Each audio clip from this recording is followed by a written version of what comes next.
或者是民进党台北市机关单位军涉嫌用人头诈领助理费，虽然地检署侦办了后，认为伊含这办公室主任，把这助理费摕去纳储税、买股票等私人用途，在今仔日依照贪污等罪嫌，甲单位军等人起诉。另外，检方调查时阵也发现讲呢，这单位军涉嫌受建商讹洗，共摕70多万。有没有信心拼嘉宝议员？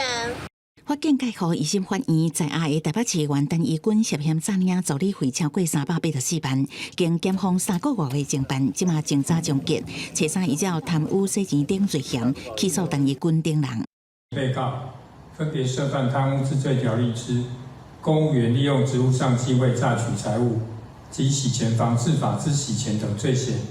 依法提起公诉。司检调查为2019年开始，有2年时间找亲友做人头，领几600万买卖股票、缴厝租，互人起诉伊已经伫侦查时阵认罪。不过检方调查阶段，佫发现陈义军涉嫌收建商70多万讹洗钱，压迫台北市政府相关单位，经办理建造甲道路开挖许可这个事务。我们哪需要